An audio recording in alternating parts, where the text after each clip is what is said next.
Hi everyone, welcome to stocks with Rohit. आज हम इस वीडियो में डिस्कस करेंगे हमारा रीसेंट संडे होमवर्क स्टॉक के बारे में, जिसका नाम है बेलराइज इंडस्ट्रीज लिमिटेड। सबसे पहले समझेंगे कि बेलराइज इंडस्ट्री बनाता क्या क्या है, उसके बाद इसके कुछ की नंबर्स को देखेंगे, फिर देखेंगे एक्सपांशन प्लान्स क्या क्या है और माइलस्टोन्स कंपनी ने अपने लिए क्या सेट किए हैं, ये समझना इंपॉर्टेंट है। सबसे पहले देखते हैं कंपनी करती क्या है। कंपनी यहाँ पे मैन्युफैक्चर करती है automotive sheets, metal and casting parts, polymer components, suspension and mirror system for automotive, मतलब टू व्हीलर फोर व्हीलर्स के लिए ऑटोमेटिव पार्ट्स बनाती है। और इसका मार्केट शेयर अगर हम देखेंगे, the company commands 24% market share in the Indian two wheeler metal component segment as of 31 March 2024 among top 3 companies. ये 2024 तक के लिखा हुआ ज़रूर है, लेकिन अभी तक के भी कंपनी का जो मार्केट शेयर है वो 24% है। इसकी रीसेंट कॉन कॉल नोट से भी हमें ये पता लगता है। अब यहाँ पे थोड़ा और डिटेल में पढ़ेंगे। कंपनी यहाँ पे एक्सपोर्ट भी करती है और अपने जो डाइवर्सिफिकेशन किया है इसमें प्रोडक्ट लाइन में, ये भी बहुत हैंडसम डाइवर्सिफिकेशन किया हुआ है, वो हम बाद में डिस्कस करेंगे। इसके पहले कुछ नंबर्स देख लेते हैं। नंबर्स देखने के बाद एक पार्ट मैंने आपके लिए रेडी किया हुआ है, वर्ड फाइल, जिसे हम रीड करेंगे और रीड करके समझेंगे कि यहाँ पर किस तरीके से अपने प्रोडक्ट पोर्टफोलियो को डाइवर्सिफाई करके अपनी रेवेन्यू स्ट्रीम्स को यहाँ पर कंपनी ने बढ़ाया है सिग्निफिकेंटली। कंपनी एक 14,000 करोड़ की कंपनी है, एक मिड कैप कंपनी है। स्टॉक पी 31.6 का है, इंडस्ट्री पी 32.3 का है, मतलब यहाँ पे अंडर वैल्यूड कंपनी बताती है ये पर्टिकुलर रेशो हमें। पीईजी रेशो 2.96 का दिख रहा है, जो कि मोर देन 2 है, लेकिन यहाँ पे कुछ कैलकुलेशन मिस्टेक है, क्योंकि अगर स्टॉक पी 31 का है जो कि इंडस्ट्री पी से कम है, और अगर प्रॉफिट ग्रोथ 18.4 की है तो पीजी रेशो कम आना चाहिए, लेकिन यहाँ पर कुछ कैलकुलेशन मिस्टेक है, तो डेफिनेटली यहाँ पर कंपनी अंडर वैल्यूड ही है। कंपनी का डेट 14-18 करोड़ है और धीरे धीरे कंपनी अपना डेट बहुत कम करते जा रही है, ये हमें बैलेंस शीट से पता जरूर लगेगा। प्रमोटर 73% होल्ड कर रहे हैं। ROE लगभग 15% के पास है, इसलिए हमारे क्राइटेरिया में बैठता है। अब आगे चलेंगे, इसके कुछ क्वार्टरली रिजल्ट्स देखेंगे, यहाँ पर क्वार्टरली रिजल्ट्स इंप्रूव हो रहे हैं या नहीं हो रहे हैं। अगर आप देखेंगे तो क्वार्टरली रिजल्ट्स में टर्नओवर सिग्निफिकेंटली यहाँ पर बढ़ता जा रहा है। मार्च 24 से 2 साल में लगभग ऑलमोस्ट 50% का यहाँ पर इंक्रीमेंट रेवेन्यू में दिख रहा है। और रिसेंटली सितंबर 25 में all time high revenue company ने क्वार्टरली रेवेन्यू मार्क किया है, और all time high revenue mark करने के बावजूद भी 13% की मार्जिन यहाँ पर मेंटेन्ड है, जो कि अभी भी कंपनी की ऑल टाइम हाई मार्जिन मानी गई है। कंपनी का जो इंटरेस्ट है वो भी सिग्निफिकेंटली सितंबर क्वार्टर में कम हुआ है, मतलब बोरोइंग्स यहाँ पर कम की है कंपनी ने। कंपनी का जो बोरोइंग रेट है वो थोड़ा हाई जरूर है, और उसी वजह से आपको इसके कॉन्स में भी ये पॉइंट दिखेगा कि बोरोइंग रेट कंपनी का हाई है। लेकिन अगर आप इंटरेस्ट कवरेज रेशियो मैच करेंगे, क्वार्टरली इंटरेस्ट कवरेज रेशियो लगभग 2.5 के पास आ रहा है, इसलिए यहाँ पर प्रॉब्लमेटिक सिचुएशन नहीं है। अगर हम देखेंगे तो प्रॉफिटेबिलिटी में लगभग 2 साल में 16 करोड़ से लगभग 133 करोड़ का क्वार्टरली प्रॉफिट का जंप, मतलब ऑलमोस्ट 10x से भी ज्यादा यहाँ पर आपको प्रॉफिट जंप होते हुए दिख रहा है। कंपनी यहाँ पे इंप्रूव कर रही है ईयर ऑन ईयर, बहुत अच्छा ग्रोथ रेट है कंपनी का, सेल्स में भी और प्रॉफिटेबिलिटी में भी। अगर यहाँ पे देखेंगे तो सेल्स भी बढ़ते जा रही है, और इस साल का जो रेवेन्यू है वो एक्सपेक्टेड है 9,552 करोड़, और कंपनी का जो मार्जिन है वो 12 से 13% के बीच में ही यहाँ पर मेंटेन रहने का गाइडेंस कंपनी ने दिया हुआ है। कंपनी का जो इंटरेस्ट है आप देखेंगे वो बढ़ता जा रहा था, और इसलिए यहाँ पे पर्टिकुलरली इंटरेस्ट कवरेज रेशो 1 के पास था, लेकिन अब जहां यहाँ पे इंटरेस्ट कम हो चुका है और इस क्वार्टर का भी इंटरेस्ट जो है वो कम आया है, तो डेफिनेटली यहाँ पर कंपनी के पीएनएल भी सुधरेगा और कंपनी की बैलेंस शीट भी सुधरेगी। यहाँ पे 3,000 करोड़ से लगभग 1,500 करोड़ तक के पहुंच गया, मतलब लगभग आधा बोरोइंग्स यहाँ पे कम कर दिया है। और रिजर्व्स देखिए आप, कंपनी का सिग्निफिकेंटली ग्रो हुआ है, ऑलमोस्ट यहाँ पर रिजर्व्स डबल हो गए हैं। डबल होने के साथ साथ कंपनी का जो फिक्स्ड एसेट है वो भी ऑलमोस्ट यहाँ पर बढ़ते जा रहे हैं धीरे धीरे, और कंपनी एक कैश रिच कंपनी है, और इसी वजह से कंपनी का जो कैश फ्लो है वो बहुत हैंडसम है, और कैश फ्लो अच्छा होना बहुत इंपॉर्टेंट है। कंपनी का कैश फ्लो 704 करोड़ का operating positive cash flow is very important part to be analyse. 981 का इन्वेस्टिंग एक्टिविटी है, मतलब कंपनी धीरे धीरे एक्सपांड करते जा रही है, इन्वेस्ट कर रही है, और इसी वजह से ये हमेशा से कंपनी का नेगेटिव रहा है। और अगर हम प्रमोटर होल्डिंग भी देखेंगे, अगर डेटर डेज भी देखते हैं, तो डेटर डेज में भी लगभग 60 दिन 70 दिन का ही यहाँ पर रेशो मेंटेन्ड है। साथ साथ में वर्किंग कैपिटल डेज में भी यहाँ पे कोई प्रॉब्लम नहीं है। मार्च 25 में वर्किंग कैपिटल डेज कम ही हुआ है। नेक्स्ट अगर देखेंगे इसकी प्रमोटर होल्डिंग का पार्ट इंटैक्ट है, प्रमोटर ने नहीं बेचा है, है। FII ने लगभग 1% का होल्डिंग बढ़ाया है और DII ने लगभग 3% का यहाँ पर होल्डिंग कम किया हुआ है। ये एक नेगेटिव पॉइंट है कंपनी के लिए। DII ने अपना होल्डिंग को कम किया है क्योंकि कंपनी ने रिटर्न्स प्रोवाइड कर दिया है पिछले क्वार्टर में। कंपनी रिसेंटली लिस्ट हुई है, इसके चार्ट्स भी हम देखेंगे। तो ये था कंपनी के कुछ की नंबर्स। अब मैं डायरेक्टली आ जाऊंगा इसके नोट्स पर जो मैंने आपके लिए प्रिपेयर किया हुआ है और हम बात करेंगे एक्सपांशन प्लान्स पर कि नेक्स्ट 1 ईयर के एक्सपांशन प्लान क्या है, नेक्स्ट 3 ईयर के एक्सपांशन प्लान क्या है, कंपनी नया क्या क्या कर रही है और कंपनी ने माइलस्टोन क्या क्या सेट किया हुआ है। तो अगर हम यहाँ पे देखते हैं तो expansion plan for next 1 year में आपको यहाँ पर 2 व्हीलर सेगमेंट डीपनिंग, मतलब 2 व्हीलर सेगमेंट के लिए जो कंपोनेंट्स कंपनी बनाती है वो पहुंच जाएंगे लगभग 12,500 करोड़ से 17,300 करोड़ तक के थ्रू। तो अब आपके सामने मैंने एक वर्ड फाइल प्रिपेयर किया है आपके लिए, जिस पे मैं डिस्कस करूंगा कि कंपनी के एक्सपांशन प्लान क्या है, साथ साथ में कंपनी के माइलस्टोन्स क्या क्या है और कंपनी क्या नया कर रही है अपने रेवेन्यू को बढ़ाने के लिए।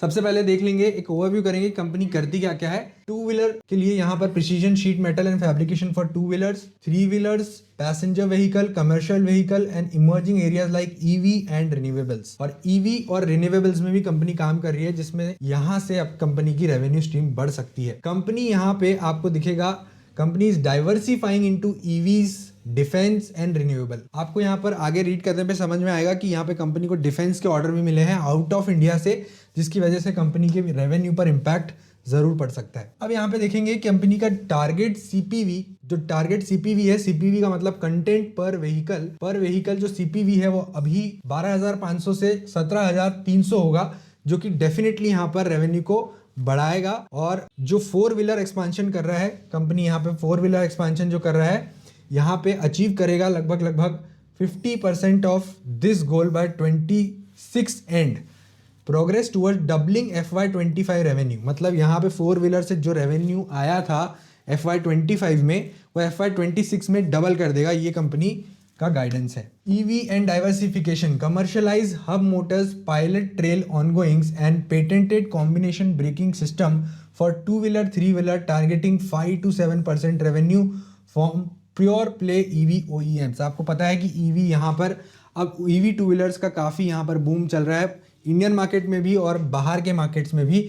और अभी जितना 4 व्हीलर्स का बूम अभी स्टार्ट नहीं हुआ है, अभी 2 व्हीलर्स का बूम स्टार्ट हो चुका है, जिसकी वजह से कंपनी के रेवेन्यू सिग्निफिकेंटली बढ़ रहे हैं। और यही रीज़न है कंपनी बोल रही है कि EV से ही यहाँ पर सिर्फ 5 से 7% का रेवेन्यू कंपनी को मिलेगा। कंपनी ये भी बोलती है कि इंप्रूव करेगी कंपनी कैपेसिटी यूटिलाइजेशन। अभी जो मैन्युफैक्चरिंग सेटअप है वो कैपेसिटी लगभग 65% ही यूटिलाइज हो पा रही है, जो पहुंच जाएगी 70 से 75% across 20 manufacturing facilities. Management quote from Q1 con call, we affirm our guidance to double our 4-wheeler and commercial vehicle revenue within next 2 to 2.5 years compared to FY25 levels.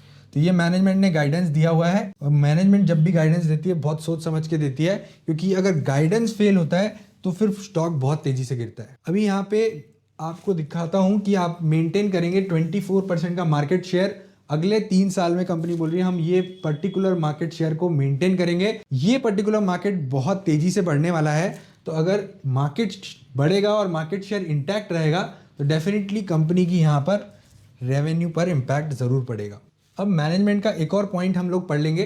Belrise aim to become a key supplier of EV specific component aiming to increase EV related revenue to 20 to 25% of total revenue by FY28. FY26 तक के 5 to 7%, FY28 तक के 20 to 25%, मतलब focus कर रहे हैं EV related revenue को बढ़ाने का, चाहे वो 2 व्हीलर हो चाहे वो 4 व्हीलर हो।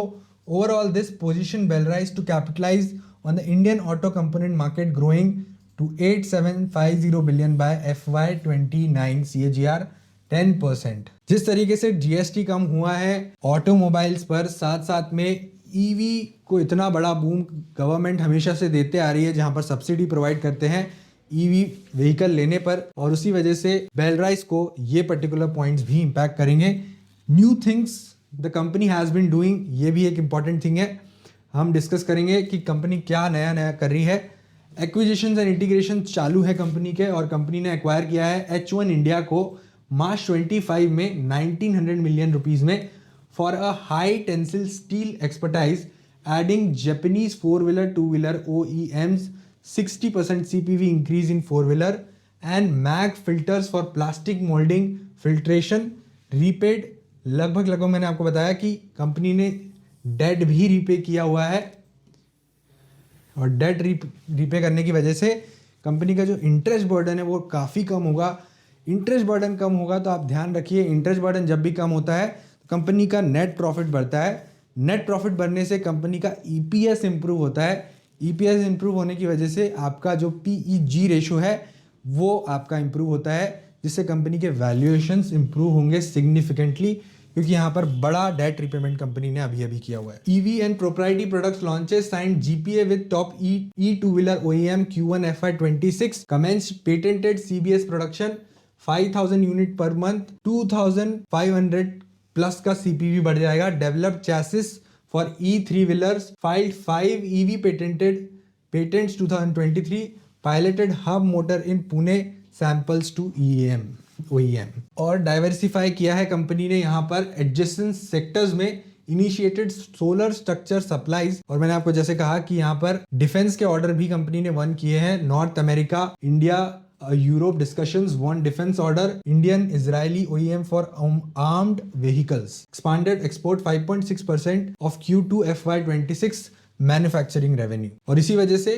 कंपनी दूसरे सेक्टर्स में भी अपना डाइवर्सिफिकेशन कर रहे हैं, जहां से यहाँ पर जो कॉन्सेंट्रेशन रिस्क होता है कंपनी का कि कंपनी को एक ही जगह से रेवेन्यू आएगा, वो धीरे धीरे भी कम होते जाएगा, जिसकी वजह से एक सेफ बेट बेलराइज बन सकता है। From Q2 FY26 presentation recorded a key proprietary win for suspension from a fast growing 2 and 3 wheeler OEM for its 3 wheeler EV program, expanded export with a chassis order from a Japanese 2 wheeler OEM for a premium model as a single source with 1.8 to 2x higher content per vehicle। ये कुछ की projects लिखे हुए हैं। अभी जो 20 facilities है company की, उसके साथ साथ में 4 फैसिलिटीज़ और आएगी। चेन्नई, पुणे, चेन्नई एंड भिवानी, ये 4 फैसिलिटी और आएगी, जिससे कंपनी का जो रेवेन्यू है और वो बढ़ते जाएगा। साथ साथ में कंपनी का जो प्रोडक्शन कैपेसिटी है वो भी इंप्रूव होगा। H1 इंटीग्रेशन के बारे में हम डिस्कस कर चुके हैं। EV hub motor pilot Pune के बारे में हम डिस्कस कर चुके हैं। सोलर स्ट्रक्चर इनिशिएटिव के बारे में हम डिस्कस कर चुके हैं। और एक और पॉइंट डिस्कस करना इंपॉर्टेंट है, the Chennai plant is expected to continue scaling over the next 2 to 3 quarters with a target annual revenue of 2,000 to 2,500 million rupees.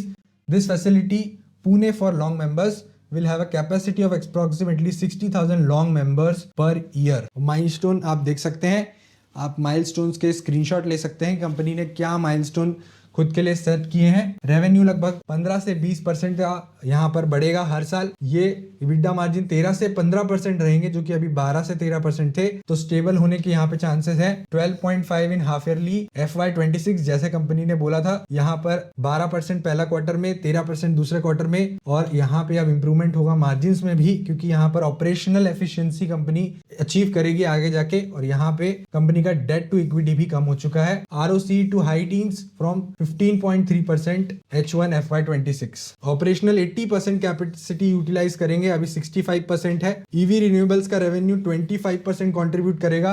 4 wheeler revenue से यहाँ पर डबल होने के चांसेस है। Market sustainability on board 10 plus new OEMs, 5 to 7 EV focused by FY26। Export to 10 to 12%। Export यहाँ कंपनी का revenue का 10 to 12% होने के चांसेस है FY28 तक के। नियर टर्म में यहाँ पे क्या माइलस्टोन है, full ramp up of 4 new facilities, 8,000 million capex deployment, 70 to 75% of utilisation, जो अभी 65% पर है। ये तो था कंपनी के बारे में, इसके पूरे फंडामेंटल्स। और अब हम देखेंगे कंपनी के टेक्निकल्स की कंपनी चार्ट पर कैसा दिख रहा है।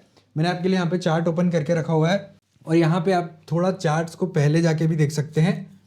जी हाँ, अगर मैं शुरू से स्टार्ट करूँ तो यहाँ पर कंपनी का जब IPO आया था तो डेफिनेटली यहाँ पर वॉल्यूम्स ज़्यादा रहते हैं, फिर वॉल्यूम्स यहाँ पर स्क्वीज्ड अप होने लगे।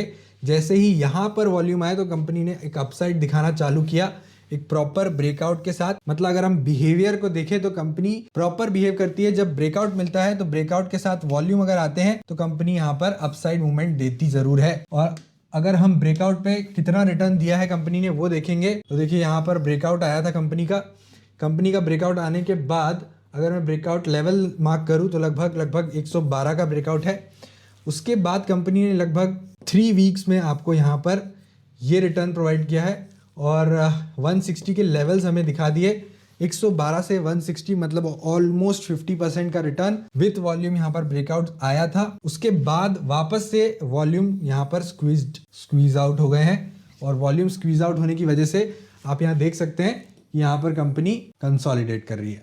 कंसोलिडेट करने के बाद अब यहाँ पे कंपनी ने काफ़ी दिनों बाद अपने ऑल टाइम हाई का ब्रेकआउट दिया है और इस लेवल पर सस्टेन कर रही है। वॉल्यूम पॉप आउट हो रहा है और वॉल्यूम की ज़रूरत है। आज लगभग 2% कंपनी गिरी है, लेकिन आप अगर एक चीज़ देखेंगे तो यहाँ पे जो नेगेटिव सेलिंग वॉल्यूम हैं वो काफ़ी छोटे हैं और अभी जो हमारा सुपर ट्रेंड है, सुपर ट्रेंड भी हमें बुलिश इंडिकेशन दे रहा है। 156 का लेवल है जो ये टेस्ट ज़रूर कर सकता है। 156 लेवल टेस्ट करके वापस से ऊपर जा सकता है, क्योंकि हमेशा से आप देखेंगे तो ये अपने 10 EMA को भी यहाँ पर बहुत रिस्पेक्ट करता है। 10 EMA 20 EMA दोनों को रिस्पेक्ट करता है और अगर ज़्यादा फॉल आता है मार्केट में तो 50 EMA को भी यहाँ पर रिस्पेक्ट करता है।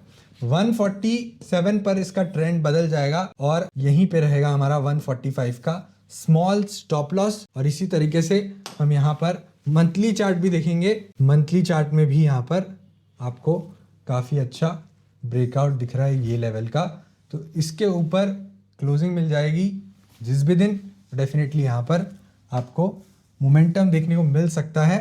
और डेली चार्ट में हमें MACD क्रॉसओवर भी मिला है रिसेंटली इस लेवल पर, इसलिए बाइंग जब बननी चाहिए थी तो वो 154 तक के ही बननी चाहिए थी, लेकिन इसका जो सुपर ट्रेंड था वो नेगेटिव था, इसलिए हमने एंट्री करी after we got a indication from super trend that we will see a bullish movement in this particular stock. ये थे कंपनी के टेक्निकल्स और फंडामेंटल्स।